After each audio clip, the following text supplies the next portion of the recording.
လောကမှာလူတွေရဲ့စိတ်ဟာ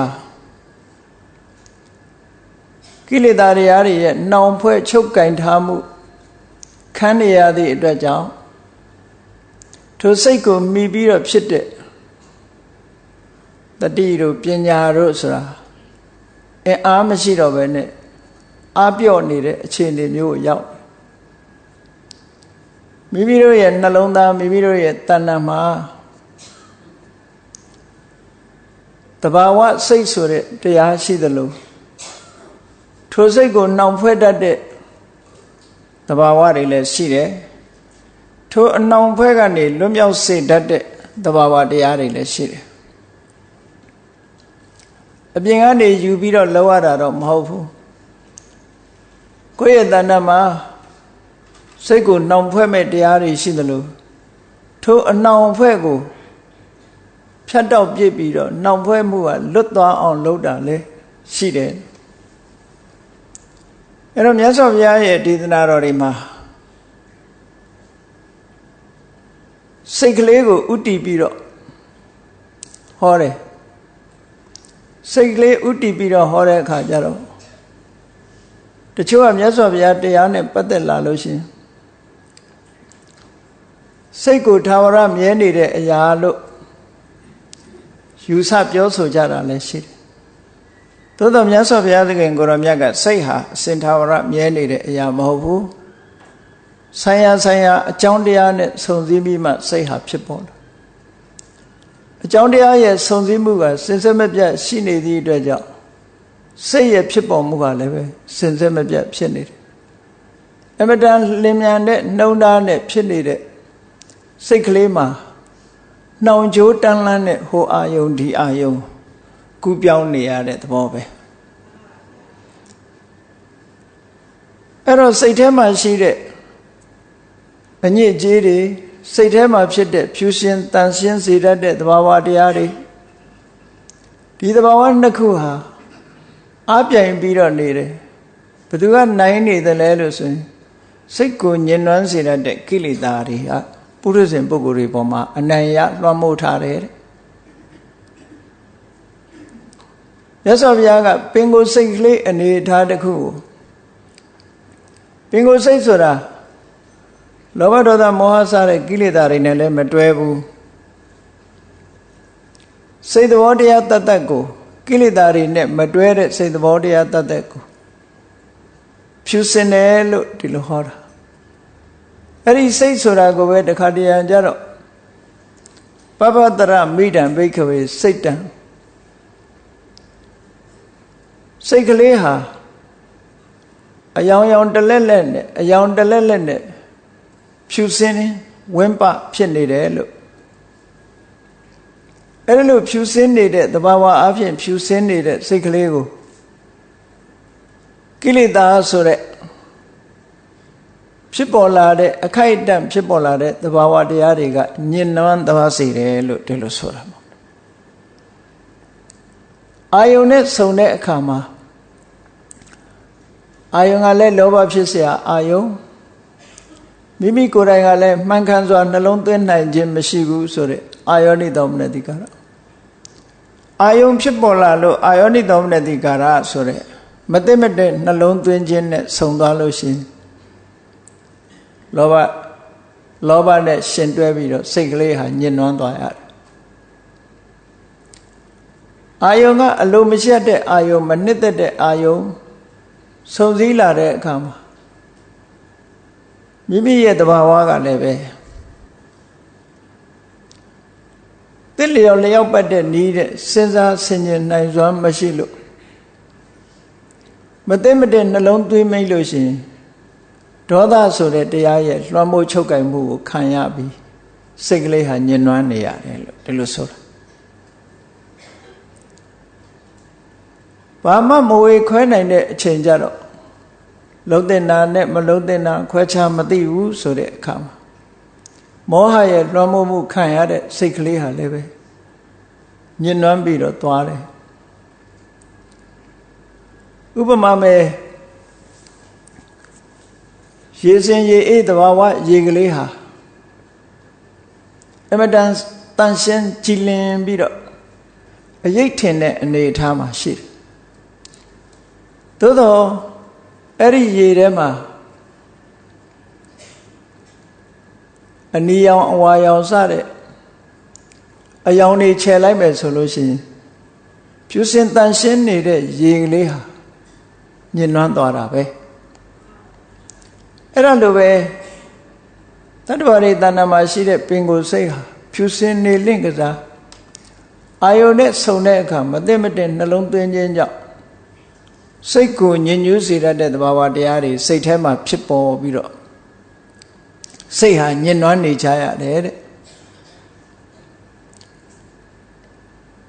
အဲ့တော့အညစ်အကြေးဆိုတာစိတ်နဲ့ထာဝရတွဲပြီးတော့ဖြစ်တဲ့အရာတွေမဟုတ်ဘူးယမယံခါကောင်းမြတ်တဲ့အာယုန်နဲ့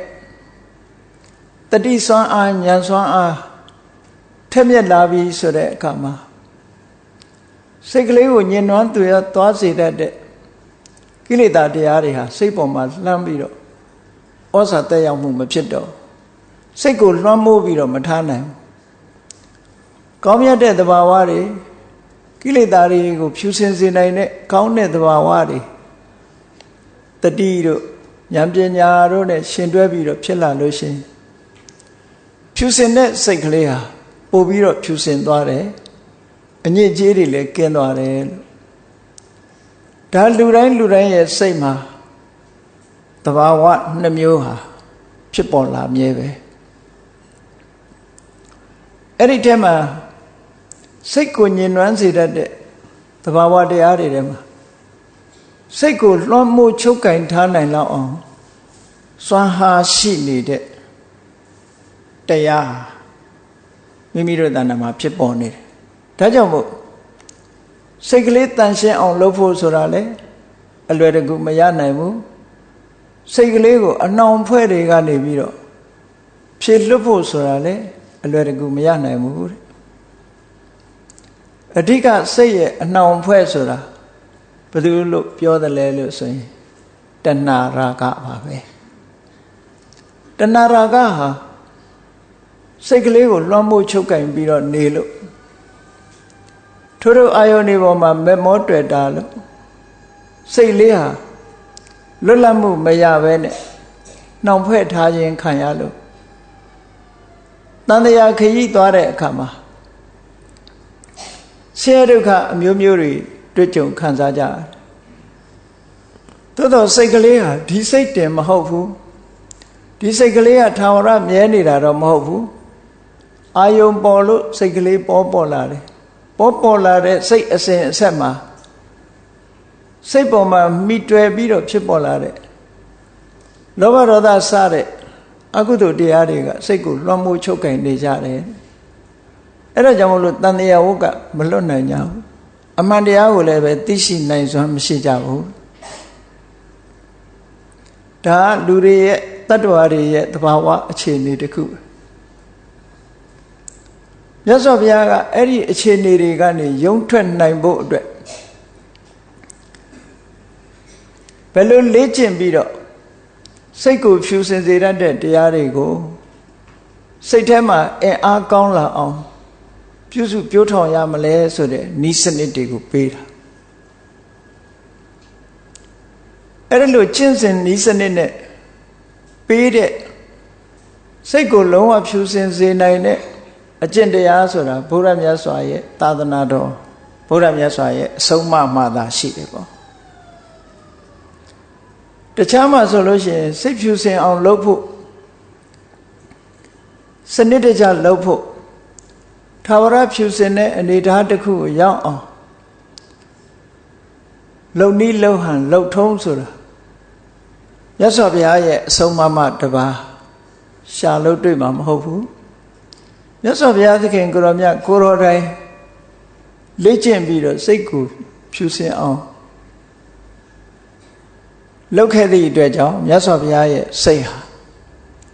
လုံးဝအညစ်အကြေးတွေကကင်းသွားပြီးတော့စိတ်ကလေးဟာအလွန်ယဉ်ကျေးတဲ့သဘာဝတရားလေးတစ်ခုဖြစ်လာတယ်စိတ်ကမိမိရဲ့အလိုကိုလိုက်ရတယ်မိမိကစိတ်ရဲ့အလိုကိုမလိုက် အကယ်၍သာကိလေသာတရားတွေကိုမချုပ်ကင်နိုင်ဘူးဆိုလို့ရှိရင်စိတ်ရဲ့အလိုတိုင်းလိုက်ပါပြီးတော့နေကြရတယ်ပေါ့မြန်မာစကားမှာပြောတယ်စိတ်သွားရာကိုပါစိတ်ထဲအကြံရှိရာကောင်းတာလည်းလုပ်တာပဲမကောင်းတာလည်းလုပ်တာပဲစကားတစ်ခုပြောတော့မယ်ဆိုလို့ရှိရင်လေစိတ်ထဲမှာစိတ်ကူးတယ်ကြံစီတယ်တွေးတောတယ်အလုပ်တစ်ခုလုပ်တော့မယ်ဆိုလို့ရှိရင်လေစိတ်ထဲမှာကြံစီတယ်တွေးတောတယ်စိတ်နဲ့ကြံစီတွေးတောပြီးတော့မှစကားတစ်ခုပြောတယ်အလုပ်တစ်ခုကိုလုပ်တယ်ဘယ်အရာပဲဖြစ်ဖြစ်စိတ်ကနေပြီးတော့ဥဆောင်ပြီးတော့နောက်ဆက်တွဲကိုယ်ရဲ့လှုပ်ရှားမှုတွေနှုတ်ရဲ့လှုပ်ရှားမှုတွေဟာဖြစ်ပေါ်ပြီးတော့နေတာအဲ့တော့တရားဓမ္မကျင့်သုံးလို့စိတ်ရဲ့အနှောင်ဖွဲ့တွေကင်းသွားပြီကင်းအောင်လုပ်နိုင်ပြီအညစ်အကြေးတွေကိုဖြူစင်သွားအောင်တန်ရှင်းပေးနိုင်ပြီဆိုတဲ့စိတ်ကလေးဟာမိမိလိုရာဆန္ဒရှိရာထိုစိတ်ကလေးဟာကိုင်းညွတ်လိုက်လို့ရှိရင်မိမိညွတ်စင်တဲ့နေရာမှာစိတ်ကလေးကညွတ်သွားတယ်စိတ်ကိုချုပ်ကင်နိုင်စွမ်းရှိသွားပြီတဏှာထဲမှာနေကြတဲ့ပုရုษင်တွေကစိတ်ကိုချုပ်ကင်နိုင်စွမ်းမရှိဘူးစိတ်ကကိုယ်ကိုလွှမ်းမိုးပြီးတော့နေတယ်ဒါကြောင့်မို့စိတ်ရှိရာစိတ်ထင်ရာလုပ်ကြတယ်ပြောကြတယ်ဆိုကြတယ်မကောင်းတဲ့စိတ်လေးကိုချိုးနှိမ်ပြီးတော့ကောင်းတဲ့သဘာဝတရားတွေကိုထူထောင်တဲ့အခါမှာဘာနဲ့ဥပမာပေးထားတယ်လို့ဆိုစိတ်ကလေးဟာလောဘနဲ့ပေါင်းမယ်ဒေါသနဲ့ပေါင်းမယ်မောဟနဲ့ပေါင်းမယ်မာမနအိတ်တပစ္စရိယတို့နဲ့ပေါင်းပြီးတော့ဖြစ်လာတဲ့စိတ်ဟာဘာနဲ့ဥပမာတူတုံးဆိုတော့မုံယိုးနေတဲ့စင်တကောင်နဲ့သွားတူတယ်ပေါ့မုံယိုးနေတဲ့စင်တကောင်ဟာလူကိုအန္တရာယ်ပြုတ်တတ်တယ်အလွန်ကြောက်ရတဲ့အခြေအနေတစ်ခုပေါ့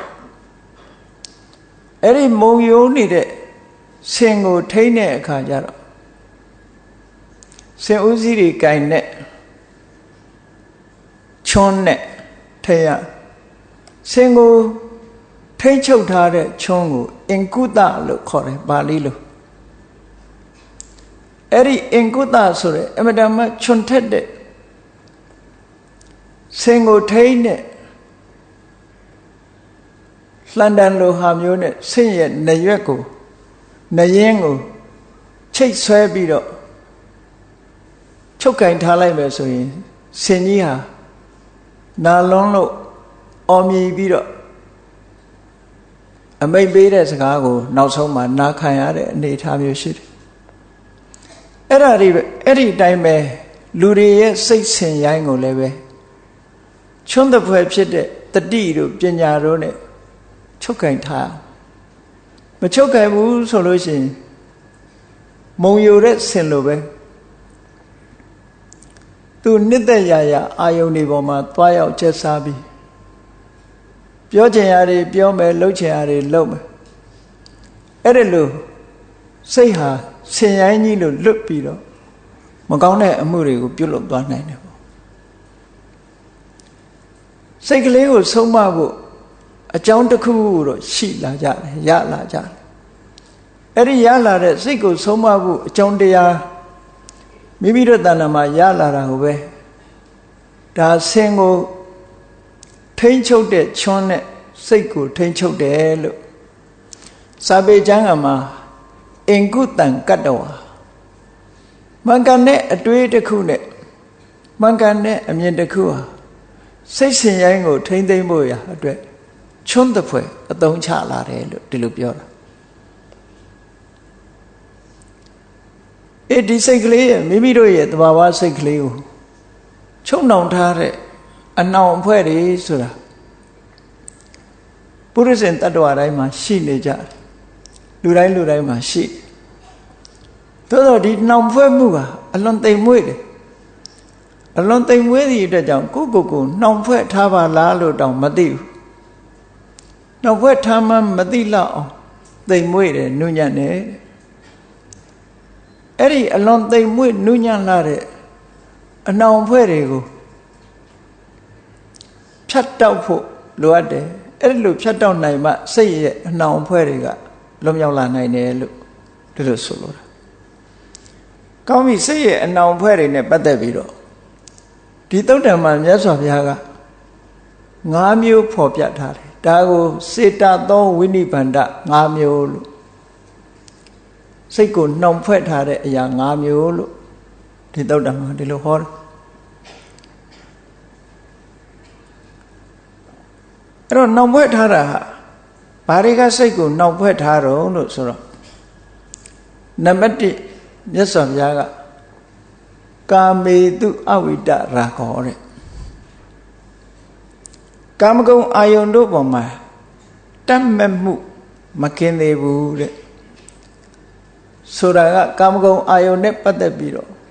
တဏှာရာဂတွေဖြစ်နေသေးတယ်ဆိုရင်အဲ့ဒီစိတ်ဟာအနှောင်ဖွဲ့ခံနေရပြီပဲကာမဂုဏ်အာယုန်ပေါ်မှာနှစ်သက်တဲ့တဏှာရာဂဆိုတဲ့နှောင်ကြိုးနဲ့ချုပ်နှောင်ထားခြင်းခံနေရလွယ်လွယ်ကူကူနဲ့ဖြတ်လို့မရဘူးကာမေတုအဝိတရာဂောကာမဂုဏ်အာယုန်တို့၌ရာဂမကင်းသေးဘူးလို့ဆိုတဲ့နေရာမှာကာမဆိုတာဘယ်အရာတွေကိုခေါ်တာလဲဘုန်းကြီးတို့တွေရဲ့နေ့စဉ်ဘဝမှာကာမကို2မျိုးမှတ်သားကြရမယ်တစ်မျိုးကဝဋ္ထုကာမနောက်တစ်မျိုးကကိလေသာကာမဝဋ္ထုကာမဆိုတာလိုချင်စရာအာယုန်တွေကိုဝဋ္ထုကာမလို့ခေါ်တယ်ကိလေသာကာမဆိုတာလိုချင်စရာတွေကိုလိုချင်တဲ့တဏှာကိုကိလေသာကာမလို့ခေါ်တယ်အဲ့တော့ကာမလို့ဆိုတဲ့စကားလုံးတွေ့လိုက်တဲ့အခါမှာယမယံခါတစ်မျိုးကိုပဲရည်ညွှန်းတယ်ယမယံခါ2မျိုးလုံးကိုပဲရည်ညွှန်းတယ်အခုဒီနေရာမှာတော့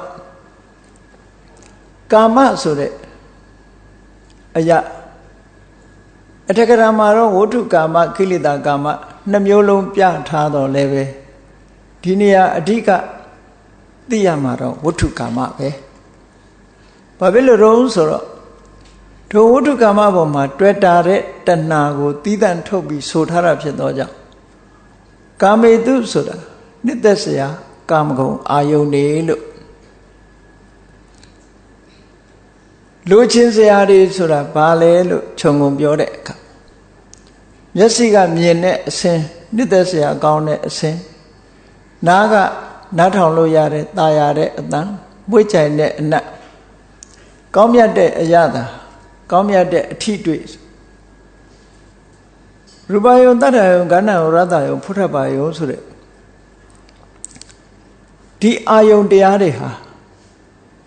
လိုချင်စရာအာယုန်တွေအနေနဲ့ဖြစ်လာအဲ့ဒီလိုချင်စရာအာယုန်တွေပေါ်မှာ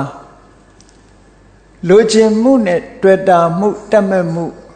မကင်းသေးဘူးဆိုလို့ရှိရင်အဲ့ဒီပုဂ္ဂိုလ်ရဲ့စိတ်ဟာချုံနှောင်ထားခံရတဲ့စိတ်ပဲဒါမို့မြတ်စွာဘုရားဒီသုတ်တံမှာကာမေတုအဝိတရာဂောကာမဂုဏ်အာယုန်တွေပေါ်မှာတွေ့တာမှုလိုချင်မှုနှစ်သက်မှုဆိုတာမကင်းဘူးတဲ့မကင်းတော့ဘာဖြစ်လာလဲလိုချင်တာကလိုချင်တာတစ်ခုတည်းတင်ရတာမဟုတ်ဘူးရနေလို့ရှိရင်အဝိကတပိပသရထားလို့ရှိရင်တခါတည်းကျေနပ်သွားသလားဆိုမကျေနပ်ဘူးတဏှာရဲ့သဘောကဘယ်တော့မှကျေနပ်တာမရှိဘူးအမြဲတမ်းဖြည့်ဆည်းပေးနေရတယ်ဒီတစ်ခုရပြီးရင်နောက်တစ်ခုလိုနေဦးမှာပဲဘလောက်ချမ်းသာလိုနေတာပဲအဲ့ဒါကြောင့်မို့လို့ပိပသဆိုတဲ့စကားလုံးကိုသုံးတာပိပသဆိုတာရင်ငတ်တယ်တောက်ချင်နေတယ်ဒါကိုဆိုလို့တယ်မွတ်သိပ်တယ်လို့လေဒီလိုသုံးတယ်အဲ့တော့တဏှာဖြစ်လာလို့ရှိရင်တဏှာကကာမဂုဏ်အာယုန်တွေနဲ့ပတ်သက်လာလို့ရှိရင်သူကအမြဲတမ်းစားနေတာပဲအမြဲတမ်းငတ်နေတာလိုချင်နေတာပဲ ခဏတစ်ပြုတ်လောက်ရနာခြင်းရနာသွားမယ်ပြီးတော့လိုချင်တာပဲဒါကြောင့်မို့လို့ဆန်းငံရည်တောက်ထားတဲ့ပုဂ္ဂိုလ်ဟာတောက်လေငတ်မပြေဆိုတာလို့ကာမဂုဏ်အာယုန်တွေပေါ်မှာလိုချင်တဲ့တဏှာရာဂဟာဘလောက်ပဲကာမဂုဏ်အာယုန်တွေနဲ့ပြည့်စုံလိုနေတာကြီးပဲတဲ့အမြဲတမ်းလိုအပ်နေတာကြီးပဲပြေးပြီးတော့တင်းတိမ်သွားတယ်နောက်ထပ်မလိုချင်တော့ဘူးဆိုတာမရှိဘူးပစ္စည်းဥစ္စာရှာတဲ့အခါမှာလဲတော်ပြီဆိုတဲ့အနေအထားမျိုးမရှိဘူးကာမဂုဏ်အာယုန်တွေနှစ်သက်တဲ့နေရာမှာလည်းပဲတော်ပြီဆိုတဲ့အနေအထားကန့်သတ်မရှိဘူးဒါကြောင့်မို့ဒီတဏှာကိုပိပါဒဆာလောင်နေတဲ့သဘောတဲ့ဆာလောင်နေလို့ကာမဂုဏ်အာယုန်တွေကိုခံစားလိုက်ရတဲ့အခါမှာအာတာပြေသွားဗလားဆိုမပြေသေးဘူးဘာဖြစ်လဲကာမပရိလာဟပူလောင်စေတယ်တဏှာရာဂသည်စိတ်နှလုံးကိုပူလောင်စေတယ်အလိုမကျတဲ့အခါစိတ်နှလုံးကိုပူပန်စေတာလည်းပဲသူ့ပဲတွေ့တာမှုမကင်းတဲ့ပုဂ္ဂိုလ်တွေဟာတွေ့တာစရာအာယုံကိုအကြောင်းပြုပြီးတော့စိတ်ပူရတာတွေအမြဲတမ်းခံစားနေရတယ်ဒါပရိလာဟလို့ဒီလိုသုံးတာကာမိသန္တာလိုချင်မှုတွေကဘယ်တော့မှယနာမသွားဘူးအမြဲတမ်းဆက်လက်ပြီးတော့ဖြစ်နေတယ်အဲ့ဒါလို့ကာမဂုဏ်အာယုန်တွေနဲ့ပတ်သက်ပြီးတော့တွေ့တာမှုဆာလောင်မှုပူလောင်မှုရလိုမှုဆန္ဒတွေ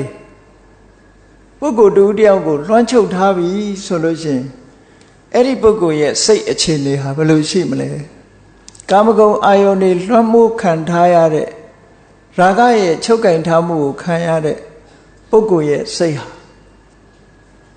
ကမ္မထဘာဝနာပွားများအားထုတ်ပြီးကောင်းတဲ့အလုပ်တွေကိုလုပ်ဖို့ဆိုတာ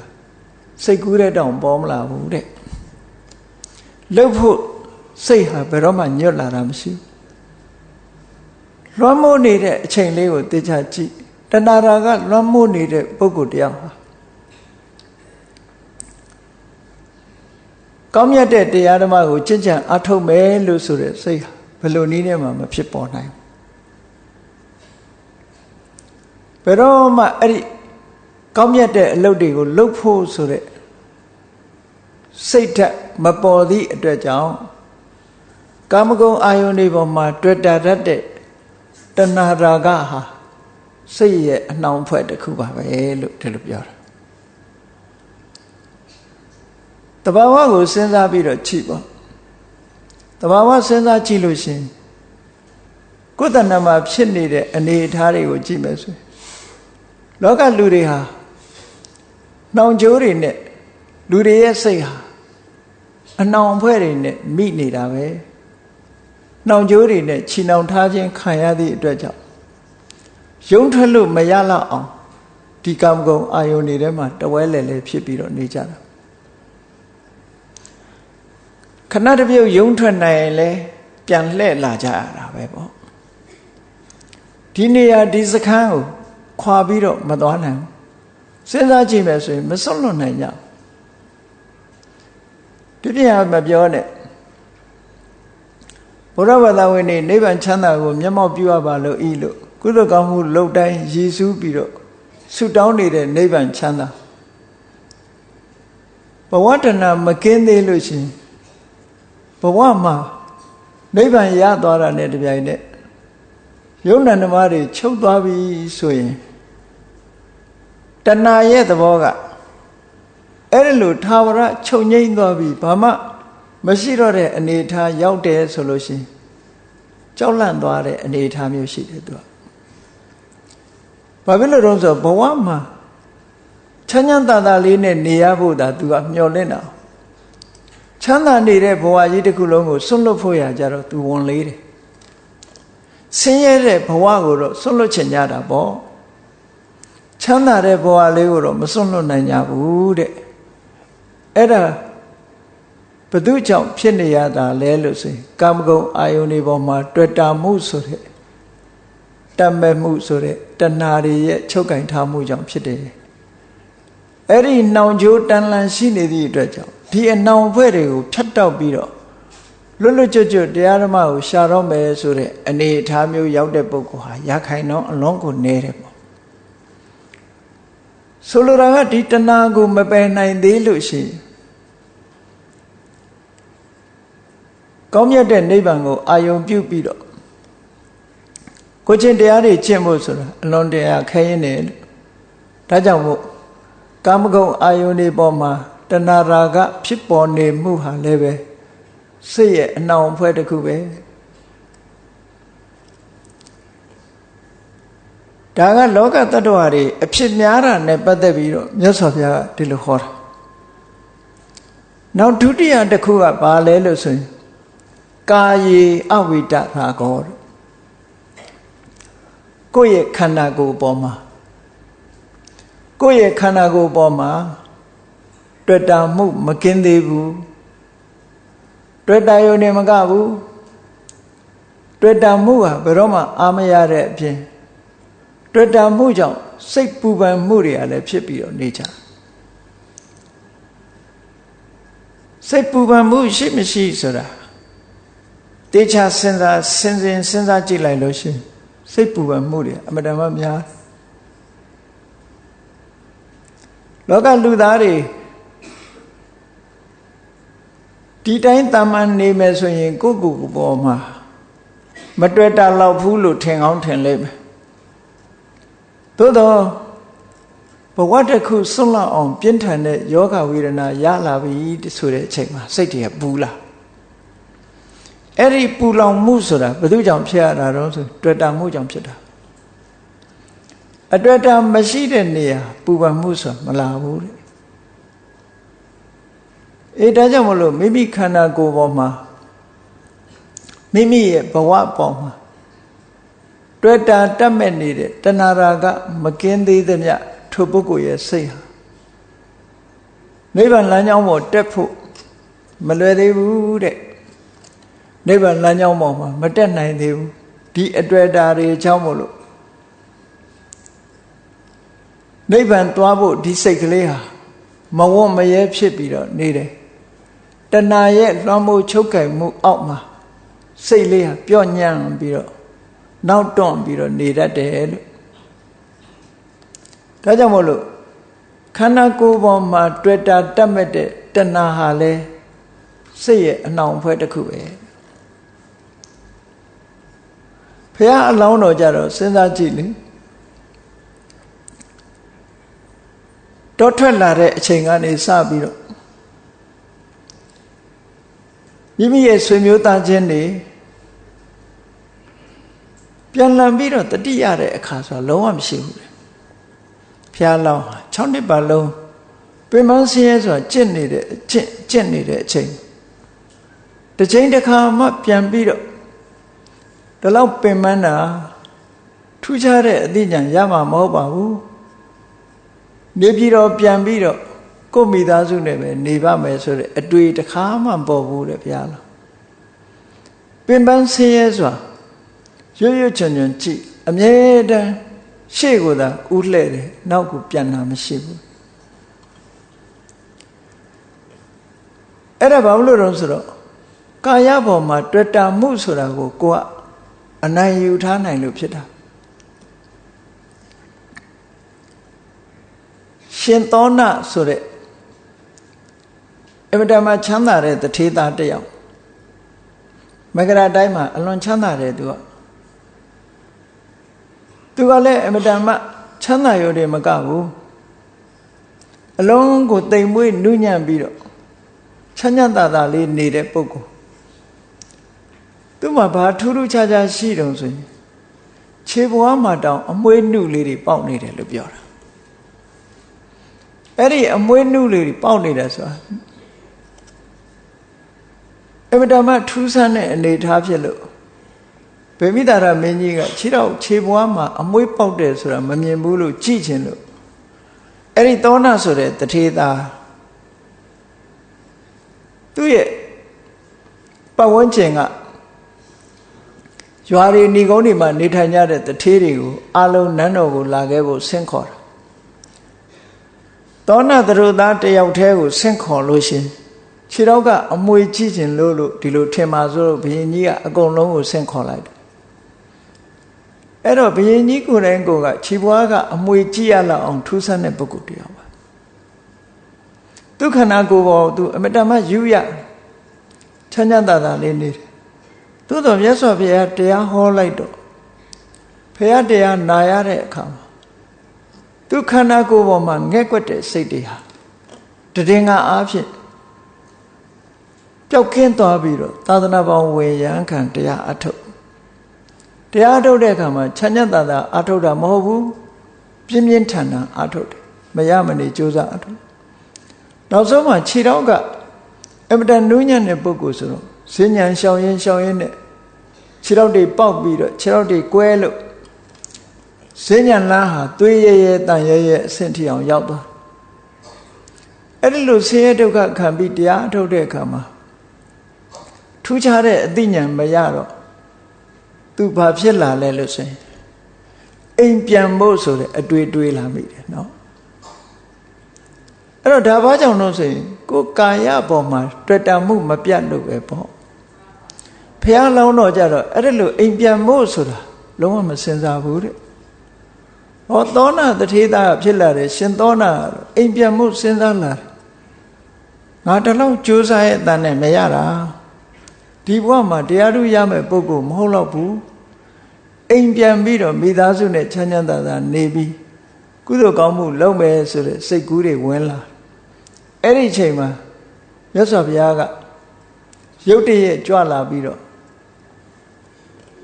သူ့ကိုတရားဟောတာလေဝိရိယနဲ့သမာဓိညှိပြီးတော့တရားအထုတ်ဖို့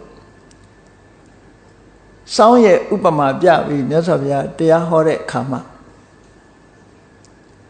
စိတ်အခြေအနေတွေဟာပင်ကိုအနေထားရောက်သွားပြီးရှင်သောဏတရားတို့တရားမြတ်ရဟနာပုဂ္ဂိုလ်ဖြစ်သွားပြောချင်တာကရှင်သောဏတို့လိုပါရမီရင့်တန်တဲ့ပုဂ္ဂိုလ်တောင်မှပဲအခက်ခဲတွေရင်ဆိုင်လာရတဲ့အခါကျတော့နောက်ကျောင်းပြန်ဖို့စိတ်ကူးရတယ်နော်အဲ့ဒါကြောင့်မလို့ကိုယ်ကာယဘောမှာတွေ့တာမှုတဏှာဆိုတာအမတန်မှကြီးမားတဲ့အနှောင်ဖွဲ့ကြီးတစ်ခုပဲဒီနှောင်ရိုးကိုမဖြတ်နိုင်သမျှခန္ဓာကိုယ်ကိုငဲ့ကွက်ပြီးတော့နေဥမှာပဲခန္ဓာကိုယ်ကိုငဲ့ကွက်ပြီးနေသမျှကာလပတ်လုံးပြင်းပြင်းထန်ထန်အထောက်မှရနိုင်တဲ့တရားဓုတရားမြတ်ကိုသူရဖို့မဖြစ်နိုင်ဘူးတရားဓုတရားမြတ်ဘက်ပေါ်မှာတောင်စိတ်ညစ်မှုမဖြစ်နိုင်အဲ့ဒီမဖြစ်နိုင်တာဘာကြောင့်လဲကာယပေါ်မှာတွေ့တာနေတဲ့တဏှာဆိုတဲ့နှောင်ကြိုးချောင်ပဲလို့ဒီလိုဟောတာဗျာဒါကတခုနောက်တတိယမြောက်ကြတော့လူတွေဟာကိုယ်ကာယသာကိုယ်တွေ့တာမဟုတ်ဘူးကိုယ်ဘဝကိုတွေ့တာမဟုတ်ဘူးဗဟိတအပြင်ဘက်ကပစ္စည်းဥစ္စာတွေကိုလည်းတွေ့တာတယ်ပတ်ဝန်းကျင်အခြေအနေတွေကိုလည်းတွေ့တာတယ်မိမိနဲ့ဆက်ဆက်လာတဲ့ပုဂ္ဂိုလ်တွေကိုလည်းတွေ့တာလာတယ်အဲ့ဒါလို့ပြင်မကမိမိနဲ့ဆက်ဆက်နေတဲ့ပစ္စည်းဝတ္ထုတွေပုဂ္ဂိုလ်တ attva တွေတွေ့တာလာပြီဆိုလို့ရှိရင်လေအဲ့ဒီတွေ့တာမှုလွှမ်းမိုးခံထားရတဲ့ပုဂ္ဂိုလ်ရဲ့စိတ်ဟာဘယ်တော့မှလွတ်လပ်ကမ္မထန်တရားအထုတ်ပြီးအလွတ်ယုံနိုင်စွာမရှိဘူးတဲ့ဒါကြောင့်မို့ပတ်ဝန်းကျင်ကိုတွေ့တာမှုရှိခြင်းဟာလည်းပဲစိတ်ရဲ့အနှောင်ဖွဲ့တစ်ခုပဲအဲ့ဒီအနှောင်ဖွဲ့တွေမဖြတ်နိုင်သေးသမျှကာလပတ်လုံးနိဗ္ဗာန်လမ်းကြောင်းပေါ်တက်ဖို့ဝန်လေးနေအောင်မှာပဲပေါ့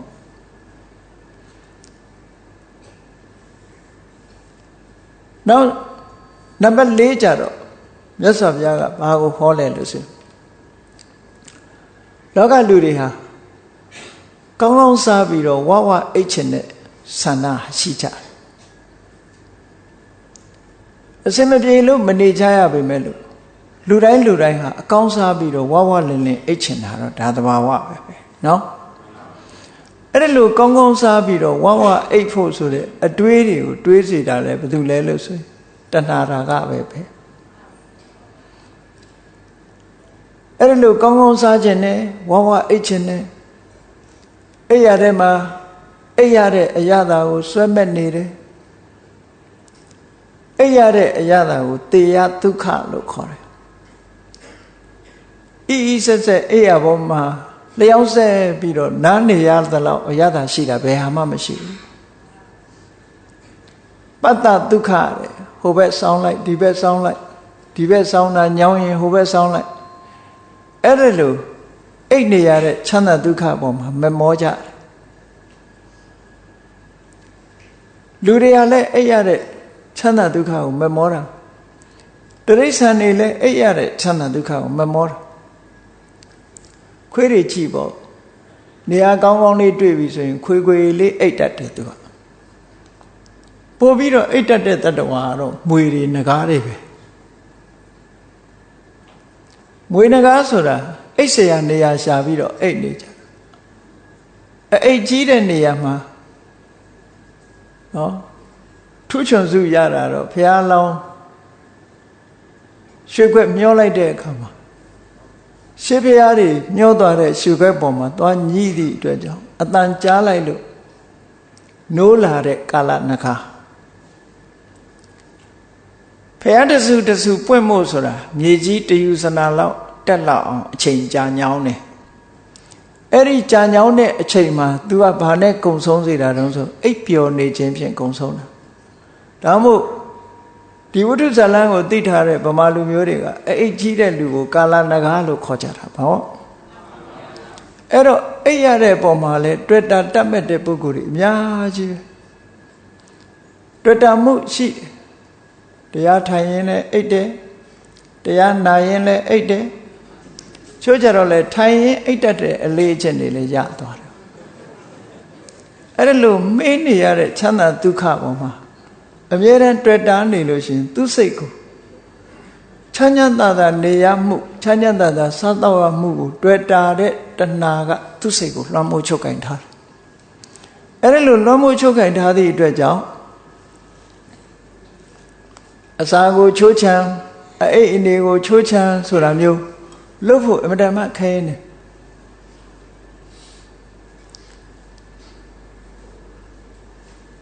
ယောဂီပုဂ္ဂိုလ်တွေဟာကမ္မထာအထုတ်ခြင်းကိုမြတ်စွာဘုရားသခင်ကိုရောမြတ်ကတတ်မှတ်ပြီးတော့ပေးထားတာရှိတယ်ဘုရားတတ်မှတ်ပေးတဲ့အချိန်တွေကဘာတွေလဲလို့ဆိုရင်နေ့အခါမှာတဲ့တနေ့ကုန်ဈဉ္ဉံလျှောက်လိုက်ထိုင်လိုက်ဈဉ္ဉံလျှောက်လိုက်ထိုင်လိုက်စိတ်ရဲ့အညစ်အကြေးဖြစ်တဲ့និဝရဏတရားတွေကိုဖယ်ရှားဖို့ကြိုးစားရမယ်ညအခါရောက်လာတဲ့အခါမှာည12နာရီကိုအတိုင်းတာ12နာရီကို3ပိုင်းပိုင်းလိုက်တယ်ပထမပိုင်းကိုပုရိမယံလို့တော့မဟုတ်ပထမယံလို့ခေါ်တယ်နောက်ဆုံးအပိုင်းကိုပစ္စည်းမယံလို့ခေါ်တယ်အလယ်ပိုင်းကိုတော့မစ္စည်းမယံလို့ခေါ်တယ်တရားအထုတ်နေတဲ့ပုဂ္ဂိုလ်တွေဟာပထမယံမှာလည်းပဲဈဉ္ဉံသွားလိုက်ထိုင်လိုက်နဲ့စဉ်ဆက်မပြတ်ကြိုးစားအထောက်ရမယ်မစ္စည်းမယံတန်းကောင်ယံရောက်တဲ့အခါကျတော့ခန္ဓာကိုယ်ရဲ့ပင်ပန်းမှုကိုပန်းဖြေတဲ့အနေနဲ့4နာရီလောက်တော့အိပ်ရတယ်အဲ့ဒီ4နာရီအိပ်ရတယ်အိပ်ရတယ်ဆိုတဲ့မြတ်စွာဘုရားရဲ့အပ္ပန္နကသုတ်မှာဟောထားတဲ့ဒီစကားကိုနာယူရတဲ့အခါကျတော့လူတယောက်ဆိုတာကျမ်းမာဖို့အတွက်တနေ့မှာ8နာရီအိပ်ရမယ်ဆိုတာခေါင်းထဲဆွဲထားတဲ့နိုင်ငံသားတွေတွန့်သွား4နာရီအိပ်ရင်သူတို့ဒုက္ခရောက်မယ်မလုံလောက်ဘူးပေါ့ကျမ်းမာရေးအတွက်မလုံလောက်ဘူးလို့ဒီလိုယူဆကြသို့တော့နောက်ပိုင်းရောက်တဲ့အခါတရားအရှိန်တက်ပြီးတော့တမာရီစွမ်းအားတွေရလာတဲ့အခါကျတော့8နာရီမအိပ်ဖဲနဲ့4နာရီလောက်အိပ်ရုံနဲ့လုံလောက်တယ်သို့မဟုတ်နည်းနည်းလေးမှမအိပ်ဖဲနဲ့တမာရီစွမ်းအားတွေအရှိန်ယူပြီးတရားအထုတ်နေလဲကျမ်းမာရေးအတွက်ဘာမှမဖြစ်ဘူးဆိုတာကိုသူတို့သိလာရှင်သာရိပုတ္တရာမထေရမြတ်တို့ဆိုတာ နှစ်ပေါင်းအတော်ကြာအောင်မအိပ်ဘဲနဲ့တရားအထုတ်ခဲ့တာယန္နာဖြစ်ပြီးတဲ့နောက်မှာလည်းပဲနှစ်ပေါင်းအတော်ကြာအောင်အိပ်ဆက်ခြင်းမပြုကြဘာဖြစ်လို့ငယ်ငယ်တုန်းကတော့စဉ်းစားတယ်ရှင်သာရိပုတ္တရာနှစ်30ကျော်လေးမအိပ်ဘူးဆိုတော့ဘယ်လိုများနေပါလိမ့်မလဲလို့စဉ်းစားမိတယ်အိတ်ထားတဲ့ကောင်းတဲ့ဖလတ်သမဘတ်တို့និရောဓသမဘတ်တို့ဝင်စားပြီးတော့နေတဲ့အခါအိတ်เสียလုံမမလို့တော့တာကိုအိတ်နေတာတောင်မှပဲလူတွေကတောင်တွေးမြောက်တွေးတွေးယုံနေမကဘူးအိမ်မက်ထဲမဲ့နိုင်မဲဟာဆိုတဲ့အိမ်မက်ဆိုးတွေမဲ့ရင်အမလေးလှုပ်ရှားရသေးတယ်နော်ပြေးရလွှားရပင်ပန်းရအော်ရဟေးရတချို့ပုဂ္ဂိုလ်တွေဆိုအိတ်ရကနေလန့်အော်ရောင်နာတို့ဒီလိုရှိတာအဲ့တော့ကမ္မဋ္ဌာန်းတရားအထုတ်လို့တမပတ်ဝင်စားပြီးတော့အမတန်တည်ငြိမ်တဲ့အနေနဲ့နေတဲ့အခါမှာအိမ်မက်ဆိုးဆိုတာလည်းမက်တာမှမဟုတ်ပဲစိတ်နှလုံးအေးချမ်းပြီးတော့နေနိုင်တဲ့အနေထားရှိတော့ဘယ်နှစ်နှစ်မအိပ်ရဘာမှမဖြစ်အဲ့လိုတမာတိရလာလို့ရှင်မအိပ်ဖဲနဲ့နေနိုင်တဲ့အနေထားတွေဟာဒီကနေ့ခေတ်မှာလည်းပဲတချို့ပုဂ္ဂိုလ်တွေရရှိခံစားကြရတယ်ပေါ့လောကလူများစုကတော့တဲ့သည်ဖြစ်စေမတဲ့သည်ဖြစ်စေကြိုက်တဲ့စားစာဝအောင်စားပြီးဝအောင်အိတ်ချင်တဲ့လူကများတယ်အဲ့ဒါလိုဝအောင်စားဝအောင်အိတ်ချင်တဲ့ပုံမှာတွေ့တာနေတဲ့တဏှာရာဂကိုလည်းမြတ်စွာဘုရားကစိတ်ရဲ့အနှောင်ဖွဲ့တစ်ခုလို့ဒီလိုသတ်မှတ်တယ်အဲ့ဒီပုဂ္ဂိုလ်ရဲ့စိတ်ဟာဘယ်တော့မှကမ္မထာဘာဝနာပွားများအထုတ်ဖို့နိဗ္ဗာန်ကိုမျက်မှောက်ပြုဖို့ဆိုတာစိတ်ထဲမှာညွတ်လာတာမရှိဘူးတဲ့ကြိုးစားအထုတ်ဖို့စိတ်ကူးတောင်မရဘူးလို့ဒီလိုပြောနောက်ဆုံးတစ်ခုကြတော့ဘာလဲလို့ဆိုရင်နံပါတ်5ကသီလစောင့်တည်တာပဲဖြစ်စေသာသနာပေါင်းဝင်ပြီးတော့ယဟန်ခန္ဓာပဲဖြစ်စေမြတ်သောအကျင့်ကိုကျင့်တဲ့အခါမှာမြတ်သောအကျင့်ကျင့်ရင်ဘာမျှော်လင့်ချက်ထားတော့ဆိုအခုလိုမြတ်သောအကျင့်ကိုကျင့်ခြင်းဖြင့်ရရှိလာတဲ့ကုသိုလ်ကြောင့်နောက်ဘဝမှာတကူကြီးတဲ့နတ်မင်းပြမမင်းဖြစ်ရပါလို့ဤလို့ဖြစ်ချင်တဲ့ဆန္ဒအဲ့ဒီဆန္ဒဟာလည်းပဲတရားထုတရားမြတ်ရဖို့အတွက်အနှောင်ဖွဲ့ပဲဖြစ်တယ်တဲ့တရားထုတရားမြတ်မရနိုင်ဘူးတဲ့အဲ့တော့တရားထုတ်တယ်ဆိုတဲ့နေရာမှာလည်းပဲနောက်ဘဝကောင်းစားဖို့တရားထုတ်တာလည်းရှိသေးတာဟောအဲ့ဒါလို့အထုတ်တဲ့ပုဂ္ဂိုလ်တွေရဲ့စိတ်ဟာနိဗ္ဗာန်ကိုအာရုံပြုနိုင်မှာမဟုတ်ဘူးနိဗ္ဗာန်နဲ့ဝေးတယ်ဘဝချမ်းသာတစ်ခုကိုတောင်းတပြီးတော့လုပ်တာဖြစ်တယ်ပေါ့နတ်ဘုံတဘုံပြမဘုံတဘုံကိုရည်စူးပြီးတော့တရားအထုတ်ပြီးတရားနှလုံးသွင်းပြီးဒီကောင်းမှုကြောင့်နောက်ဘဝမှာတကိုးကြီးတဲ့နတ်ပြမဖြစ်ရပါလို့ဤတို့စိတ်ထဲကဥတီချက်ထားပြီးတော့အာထုတ်တဲ့ပုဂ္ဂိုလ်ဟာလည်းပဲတရားတို့တရားမြတ်ရဖို့အတွက်စိတ်ဘယ်နည်းနဲ့မှမညွတ်နိုင်ဘူးသူတို့စိတ်တွေဟာအနှောင်ဖွဲ့ခံထားရတဲ့စိတ်တွေပဲလို့စေတောဝိနိဗ္ဗာန်တုတ်မှာမြတ်စွာဘုရားဒီလိုဟောထားတာနော်အဲ့တော့ဒီတုတ်တံမှာဟောထားတာဟာကြည့်လိုက်မယ်ဆိုလို့ရှိရင်ကာမေတုအဝိတရာကောကာမဂုဏ်အာယုန်ဒီပေါ်မှာတွေ့တာမှုမကင်းမှုတွေ့တာတယ်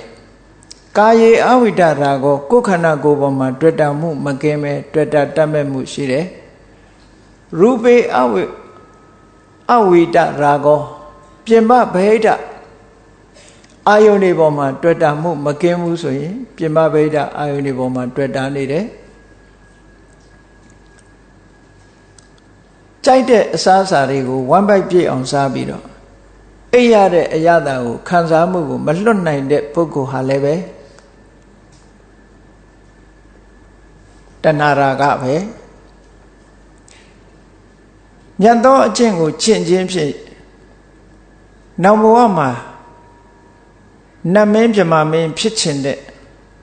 ဆန္ဒဟာလေဒီနေရာမှာဖြစ်လို့တဲ့တဏှာအတွေ့အတာတစ်ခုပဲအဲ့တော့ဒီသုတ်တံမှာမြတ်စွာဘုရားက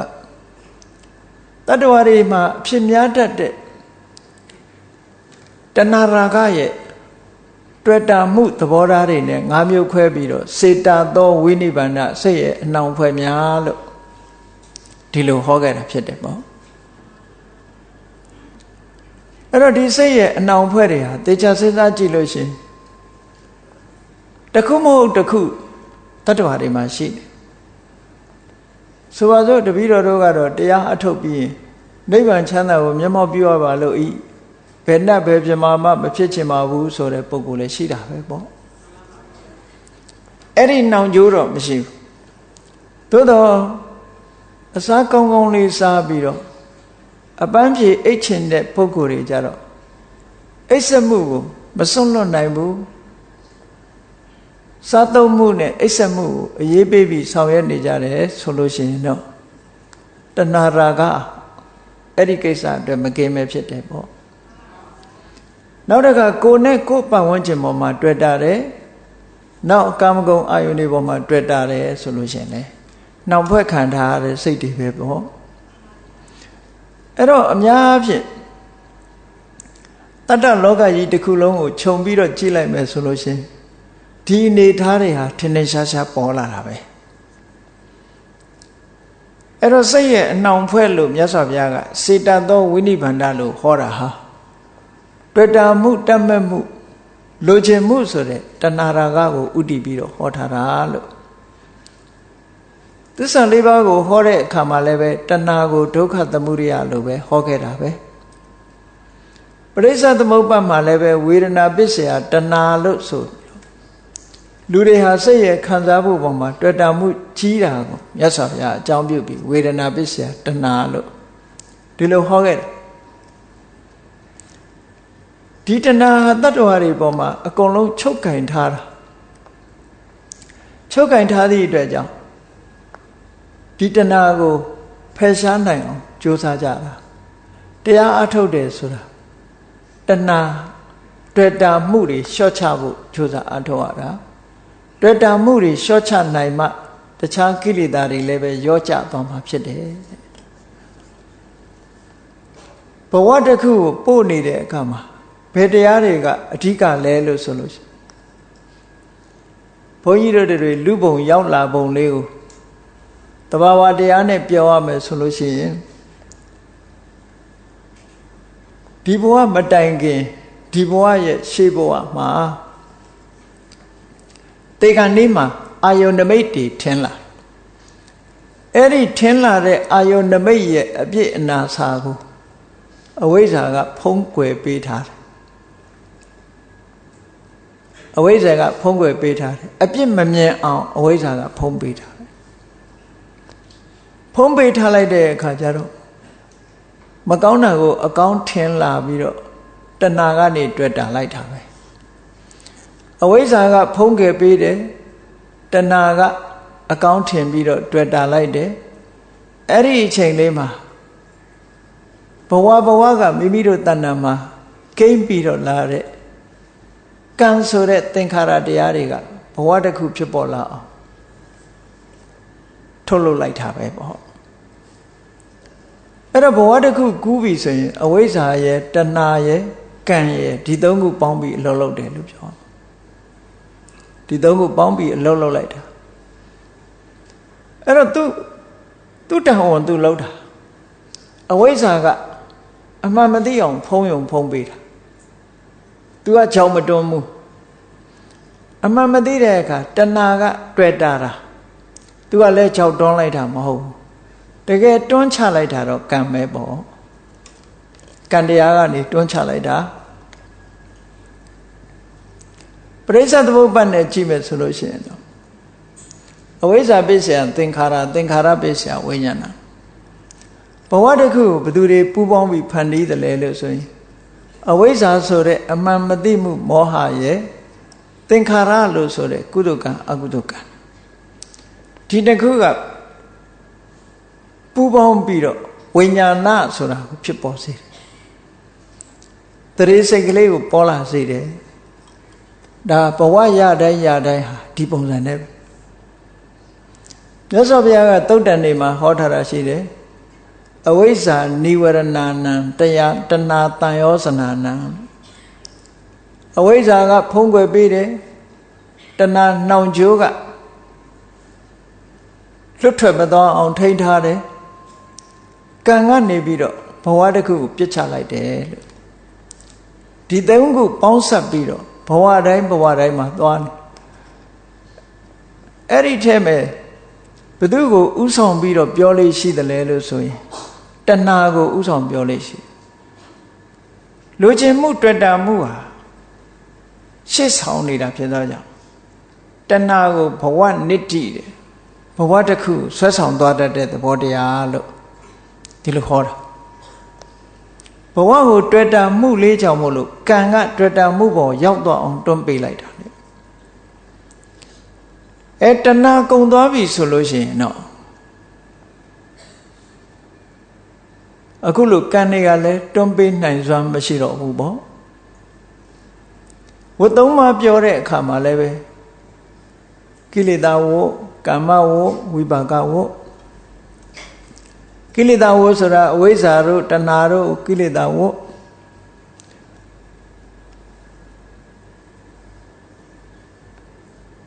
လိုချင်စရာတွေကိုလိုချင်လာအဲ့ဒီကိလေသာဝအကြောင်းမို့လို့အကြောင်းပြုပြီးတော့ကမ္မဝဆိုတဲ့ကောင်းမကောင်းပြုလုပ်မှုတွေပေါ်လာကောင်းမကောင်းပြုလုပ်မှုကနေပြီးတော့အကျိုးဆက်တွေပေါ်လာတယ်ဝိပါကဝအဲ့ဒါလို့ဝတ်သုံးပါးတဲ့ကထွက်ပြီးမသွားနိုင်အောင်တလဲတဲ့လဲပြီးတော့နေတာအဓိကဘသူရဲ့လက်ချက်လဲလို့ဆိုလို့ရှိရင်ကိလေသာရဲ့လက်ချက်ပဲပေါ့ကိလေသာဆိုတာအဝိဇ္ဇာတို့တဏှာတို့ကိုပြောတာမြတ်စွာဘုရားကတဏှာကိုဥတည်ပြီးတော့သစ္စာလေးပါးမှာလည်းဟောတယ်တခြားနေရာတွေမှာလည်းပဲတဏှာကိုဥတည်ပြီးတော့ဟောတယ်မြတ်စွာဘုရားကိုယ်တိုင်ဖျားဖြစ်သူရောက်တဲ့အခါမှာဥဒန်းကျူးတဲ့အနေကဇာတိတန်တာရံဆိုတဲ့ဂါထာမှာလည်းပဲ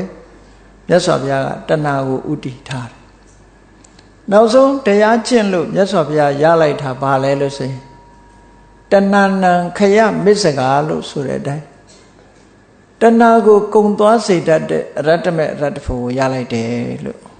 ဒီလိုပြောတာနိဗ္ဗာန်ကိုရည်ညွှန်းတဲ့အခါကျတော့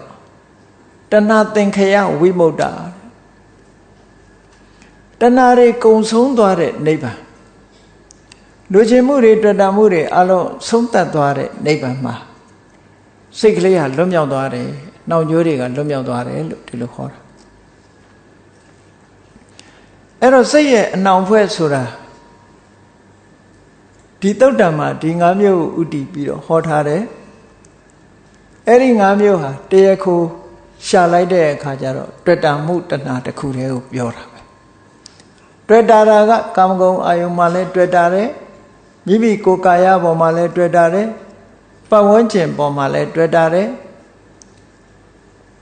ဘဝတစ်ခုရလာတဲ့အခါမှာဝါအောင်စားခြင်းနဲ့ဝါအောင်အိတ်ခြင်းနဲ့ဆိုတဲ့ပုံမှာလည်းတွေ့တာတယ်နောက်ဘဝဒီတဲ့ကောင်းတဲ့အခြေအနေကိုရခြင်းနဲ့ဆိုတာလည်းပဲတွေ့တာတယ်ပေါ့အဲ့ဒီတွေ့တာမှု၅မျိုးကိုပဲစေတသောဝိနိဗ္ဗာန်စိတ်ရဲ့အနှောင်အဖွဲ့တွေလို့ဒါတွေနဲ့နှောင်ဖွဲ့ထားခြင်းခံရတဲ့ပုဂ္ဂိုလ်ဟာနိဗ္ဗာန်လမ်းကိုဖြောင်းဖြောင်းတန်းတန်းမသွားနိုင်ဘူးတဲ့ဒါဖြင့်ဒီစေတသောဝိနိဗ္ဗာန်စိတ်ရဲ့နှောင်အဖွဲ့တွေကိုဘာနဲ့ဖယ်ရှားမလဲလို့အင်္ဂုတ္တရနိကေမှာလာတဲ့သုတ်တံမြတ်စွာဘုရားဘာနဲ့ဖယ်ရှားမလဲလို့ဆိုတဲ့အခါမှာတတိပဋ္ဌာန်တရား၄ပါးကိုကျင့်ကြံကြိုးကိုအထောက်ခြင်းဖြင့်ဖယ်ရှားရမယ်တတိပဋ္ဌာန်ဆိုတာတတိတစ်ခုတည်းပြောတာမဟုတ်ဘူးတတိကိုခေါင်းတက်ပြီးတော့ပြောပေမဲ့လို့အလုံးလုံးတဲ့အခါမှာတတိလည်းပါတယ်ဝိရိယလည်းပါတယ်သမာဓိလည်းပါတယ်ပညာလည်းပါတယ်မဂ္ဂင်၈ပါးနဲ့ပြောမယ်ဆိုရင်တမ္မာဒိဋ္ဌိတမ္မာသင်္ကပ္ပတမ္မာဝါယာမတမ္မာတတိတမ္မာသမာဓိဆိုတဲ့ဒီမဂ္ဂင်၅ပါးအလုံးလုံးပြီးတော့မှခုနနှောင်ကြိုးတွေဖြေဖို့ရအတွက်တတိပဋ္ဌာန်ကျင့်စဉ်ကိုကျင့်ရမယ် အဲ့ဒါဟာတခုတည်းသောလမ်းပဲလို့မြတ်စွာဘုရားဟောကြားတဲ့တရားတွေဟာနိစနစ်တွေအကုန်လုံးပေးထားပြီးသားပြည့်ပြည့်စုံစုံကြင်ကြံကြိုးကုပ်အထောက်မှုတွေပါအကုန်ပေးထားပြီးသားတတိပဌာန်တရား၄ပါးကိုမိမိတဏ္ဍာမှာဖြစ်ပွားစေလို့ဆိုတဲ့အခါတတိတစ်ခုတည်းဖြစ်ပွားစေတာမဟုတ်ဘူးကြည့်လေအာယုန်အနေနဲ့တော့မြတ်စွာဘုရားက၄မျိုးပေးထားတယ်ကာယ ानु ပတနာကာယတဲ့ဝေဒနာ ानु ပတနာဝေဒနာတဲ့စိတ် ानु ပတနာကစိတ်ဓမ္မ ानु ပတနာဉာဏ်နဲ့သဘာဝတရားတွေအဲ့ဒီကမ္မထာအာယုန်ဖြစ်တဲ့ကာယဝေဒနာစိတ်ဓမ္မတို့အပေါ်မှာ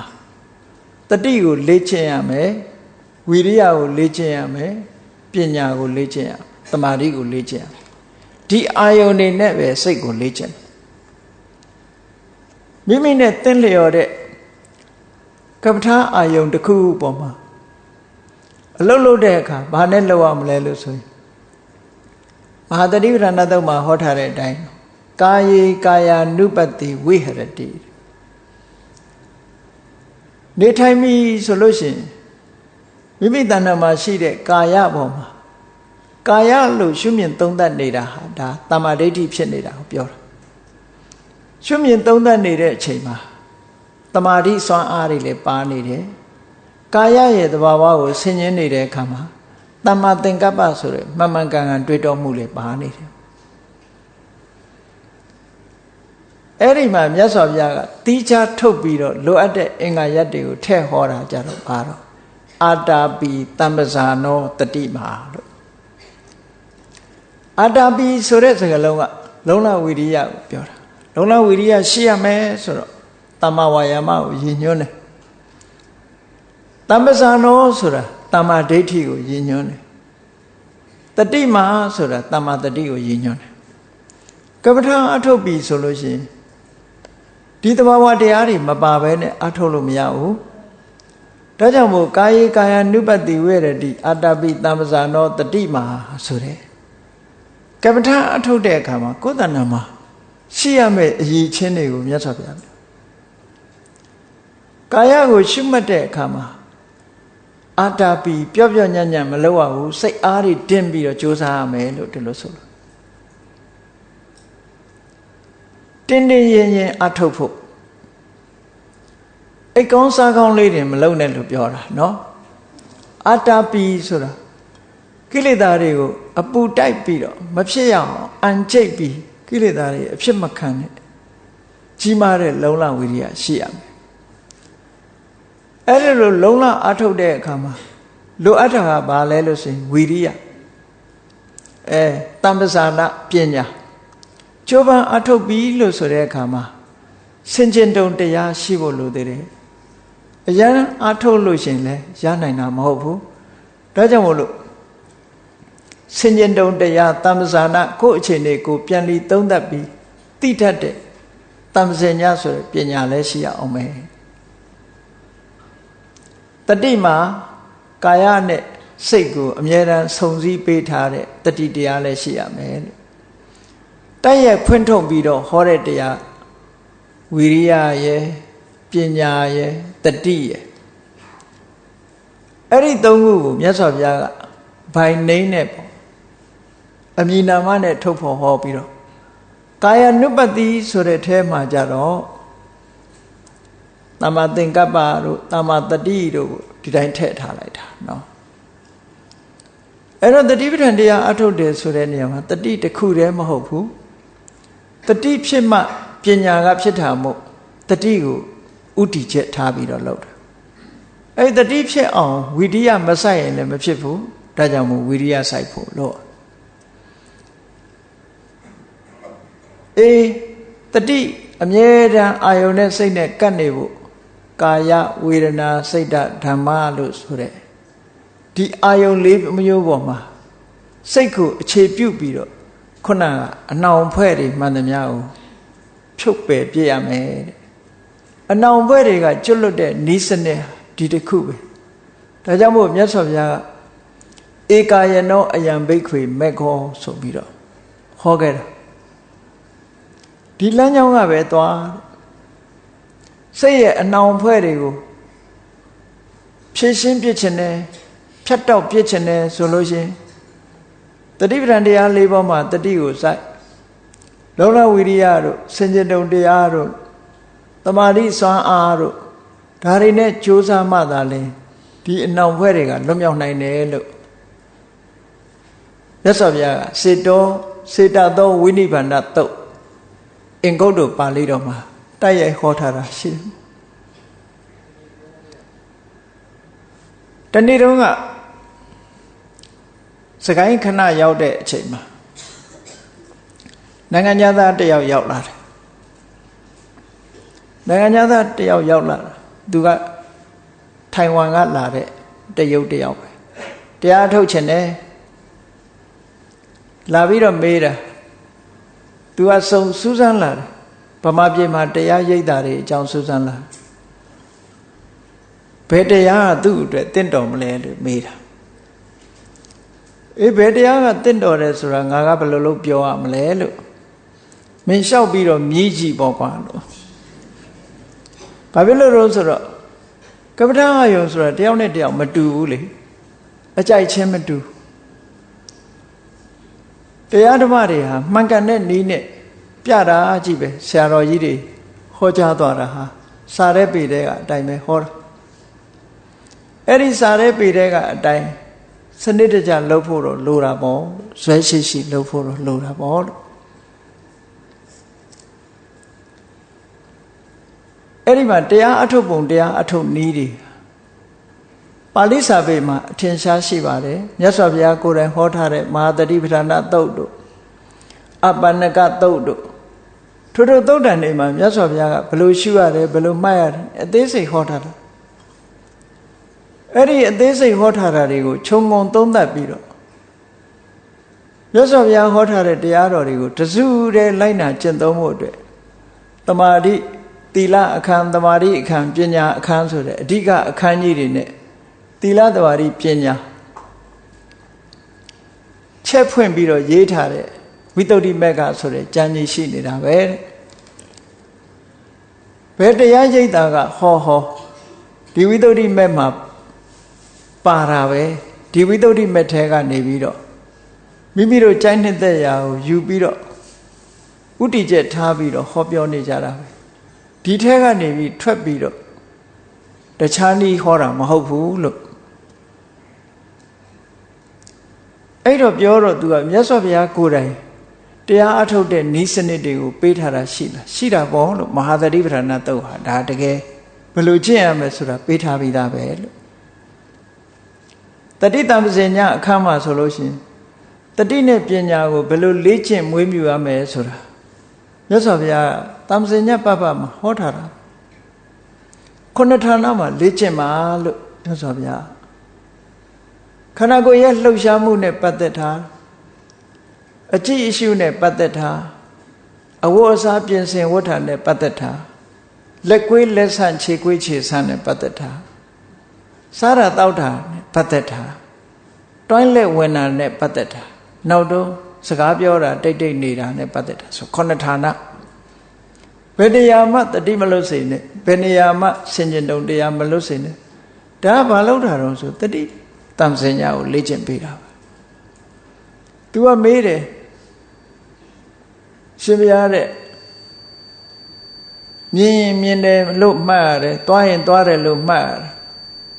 အဲ့ဒီဟာအမှန်ပဲလားတဲ့ဒါမြတ်စွာဘုရားကိုယ်တိုင်ကမဟာသတိပဋ္ဌာနာသုတ်မှာဟောထားတာရှိတာပဲလို့ကိစ္ဆံတော်ဝါကိစ္ဆာမိတိပသနာတိသွားနေတယ်လို့သိရမယ်ဆိုတာမြတ်စွာဘုရားဟောထားတာရှိတာပေါ့လို့ဒါကတော့တတိကိုလေ့ကျင့်ပေးတာပဲပညာနဲ့တတိကိုလေ့ကျင့်ပေးဒီပညာတို့တတိတို့ကအားပြော့နေသေးရင်တရားထုတရားမြတ်ရဖို့ဆိုတာပဲရှိမလဲဒါတွေကိုရင့်တန်လာအောင်အင်အားရှိလာအောင်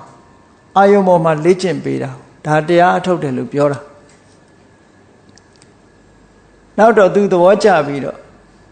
ရိတ်တာတစ်ခုသွားပြီးတရားအထုတ်ဖို့စိတ်ဆုံးဖြတ်ပြီးပြန်သွားလေအခုဘယ်ရောက်နေတယ်တော့မသိဘူးအဲ့ဒါလို့မြတ်စွာဘုရားသခင်ကိုရောမြတ်တိတိကျကျတရားအထုတ်ပုံအထုတ်နည်းတွေဟ ပါဠိတော်တွေမှာလည်းတိုက်ရိုက်ပြထားတာရှိတယ်အပ္ပနကတုတ်မှာဆိုရင်ခုနကပြောခဲ့တဲ့အတိုင်းနေ့အခါမှာတဲ့ဇဉ္ဉံသွားလိုက်ထိုင်လိုက်ဇဉ္ဉံသွားရင်ထိုင်ခြင်းဖြင့်မိမိစိတ်ကိုနှောင်ဖွဲ့ထားရတဲ့နိဝရဏတရားတွေကတန်ရှင်းအောင်သုတ်သင်ရမယ်တန်ရှင်းအောင်သုတ်သင်ရမယ်ဆိုတာဘာပြောတာတော့လိုချင်စရာအာယုန်တွေနဲ့တွေ့ရင်လိုချင်မှုလို့ဆိုတဲ့ကာမိဆန္ဒမဖြစ်အောင်ထိမ့်သိမ်းရသူ့ဘာသူဖြစ်လာတာမဟုတ်ဘူးလူကနှလုံးသွင်းလို့ဖြစ်တာတင့်တယ်တဲ့နှစ်သက်စရာအာယုန်တစ်ခုကိုတွေးလို့ရှိရင်နှစ်သက်စရာကောင်းလိုက်တာဆိုတဲ့အတွေးလာမှကာမိဆန္ဒလာတာလေအဲ့ဒါမတွေးနဲ့ပေါ့မုန်းတိစရာအာယုန်နဲ့တွေးလို့ရှိရင်လည်းပဲမုန်းစရာကောင်းလိုက်တာလို့တွေးလိုက်တဲ့အခါမှာပြာပါဒဆိုတာလာတာပဲအဲ့တော့ဒီအတွေးတွေမတွေးပဲနဲ့သဘာဝတရားစစ်စစ်ကိုသာတွေးတော်ဆင်ခြင်ပြီးတော့နိဝရဏတရားတွေကိုတန်ရှင်းအောင်ကမ္မထာအာယုန်တစ်ခုနဲ့စိတ်ကိုလေ့ကျင့်ညရောက်လာလို့ရှိရင်ပထမယံအချိန်ပြည့်ဇဉ္ဉံသွားလိုက်ထိုင်လိုက်တရားအထုတ်အောင်တချို့လည်းအကြံဉာဏ်ပေးတာတွေရှိသေးတယ်အကြံဉာဏ်ပေးတာဘာတော့ဆိုလို့ရှိရင်ထိုင်ပြီးအားထုတ်လို့ရှိရင်မထနဲ့နော်ဣရိယာပုဂ္ဂိုလ်မပြောင်းနဲ့ဣရိယာပုဂ္ဂိုလ်ပြောင်းလို့ရှိရင်တမာရီပြတ်တယ်လို့ဒီလိုပြောကြတာလည်းရှိတယ်သမထကျင့်စဉ်တစ်ခုကိုကျင့်ပြီဆိုရင်တော့ကြာကြာထိုင်နေကောင်းလေမှန်တယ်ဝိပဿနာကျင့်စဉ်ကိုကျင့်တဲ့အခါကျတော့အဲ့ဒါလို့မဟုတ်ဘူးဝိပဿနာဆိုတာစိတ်ထဲမှာဖြစ်လာတဲ့ပေါ်လာတဲ့ယုံ nant ဓမ္မအာယုန်တွေကိုမှန်မှန်ကန်ကန်ဆင်ခြင်သုံးသပ်ပြီးရှုမြင်နေဖို့ဒါအလိုအရေးကြီးတယ်ဒါမို့မြတ်စွာဘုရားအပ္ပနကတုတ်မှာစင်္ကမေနနိသစ္စာယအာဝရဏီယေဟိဓမ္မေဟိစိတ်တံပရိသောရေတိလို့စင်္ကမေနနိသစ္စာယလို့ဆိုတာဣရိယာပုနှစ်ခုပေးထားတယ်မြတ်စွာဘုရားခန္ဓာကိုယ်အနေထားခန္ဓာရည်ရှိအောင်ဈဉ္ဉံသွားတဲ့အခါသွားထိုင်တဲ့အခါထိုင်စိတ်ကလေးကသာတတိမလွတ်ဖို့ရအရေးကြီးတယ်ဣရိယာပုဖြစ်တာနဲ့ပြက်ပြားသွားနိုင်တယ်ဆိုတာတော့လုံးဝကြီးမှန်ကန်ဖို့ဆိုမဖြစ်ဘူးပေါ့ပြက်တဲ့လူကတော့တတိလက်လွတ်ဖြစ်သွားရင်တော့ပြက်မှာပေါ့တတိမလွတ်အောင်ဣရိယာပုကိုပြောင်းတဲ့နည်းနဲ့ပြောင်းအောင်မှာပေါ့အဲ့ဒါလို့ပြောင်းပြီးတော့စင်စစ်မပြတ်ကြိုးစားအထုတ်လို့တရားဓုတရားမြတ်ရသွားတဲ့ပုဂ္ဂိုလ်တွေရှိတာအဲ့တော့ဘယ်ပုဂ္ဂိုလ်ပဲဖြစ်ဖြစ်တရားဓုတရားမြတ်ရခြင်းလို့လမ်းမှန်မှန်အထုတ်နေဖို့လိုတယ်ရချိန်တိုင်ရလာမှာပဲငါအထုတ်နေတာကြာလာပြီခုချိန်ထိမရသေးဘူးလို့သွားပြီးမတွေးလိမ့်နဲ့သာဒပေဒရှင်မတိဝမထေကြီးဆိုလို့ရှိရင်အနှစ်30အထုတ်ရတယ်တစ်ပေါင်း30ကြာမှရဟန္တာဖြစ်တာအဲ့တော့10စခန်းလေးနဲ့တော့မကျေနပ်နဲ့ပေါ့နော်10နှစ်စခန်းဝင်ဖို့တော့လိုလိမ့်မယ်တင်မရမချင်းကြိုးစားအထုတ်တယ်လို့ဆိုလိုတာပဲเนาะတဦးနဲ့တဦးအရေးချင်းချင်းကမတူဘူးလေအဲ့တော့မတူတာကိုလိုက်ပြီးတော့မတူလေနဲ့ပေါ့ကိုယ်အရေးချင်းနဲ့ကိုယ်စိတ်အနေထားကိုယ့်ဘာကိုယ်အသိဆုံးပဲအဲ့တော့ကိုယ်အနေနဲ့စီလျော်တဲ့ကမ္မဋ္ဌာန်းတစ်ခုကိုယူလို့အချိန်မှန်မှန်ကြိုးစားအထုတ်သွားလို့ရှိရင်လေနောက်ဆုံးကြတော့ပွန်းပြက်ကလေးတော့ပြတ်သွားမှာပါနော်ပွန်းလာလို့ရှိရင်တော့ပြတ်မှာပဲနော်ဘာမှအားလျှော့စရာစိတ်အားပြတ်စရာမရှိပါဘူးရှင်စုလပန်အလောင်းဟာဘယင်ဖြစ်တဲ့အချိန်တုန်းကဖြူဖွေးတဲ့မျက်နှာသက်ဘွားလေးနဲ့လက်ကင်ဘွားလေးနဲ့မျက်နှာကိုတုပ်ပြီးမဲသွားတာကိုမြင်တဲ့အခါမှာတန်ဝေကစိတ်လေးဖြစ်မိတယ်ဒီခန္ဓာကိုယ်ကြီးကိုအကြောင်းပြုပြီးတော့အမတန်ဖြူတဲ့ပေါ်ဝါလေးဟာမဲသွားတယ်ဆိုတန်ဝေကစိတ်လေးအဲ့ဒီတန်ဝေကစိတ်ကလေးကသူ့ကိုအကျိုးပြုလိုက်တာ ယဟန်ဝတ်လက်တဲ့အချိန်မှာညံလေးသွားပြီးတော့အကုသိုလ်ရဲ့အနှောက်အယှက်ကြောင့်ဂါထာလေးတစ်ပုဒ်ကို၄လတောင်မှမမှတ်မိနိုင်ဘူးတဲ့သင်တာနောက်ဆုံးမှာအဲ့ဒီတော့ကပဝါလေး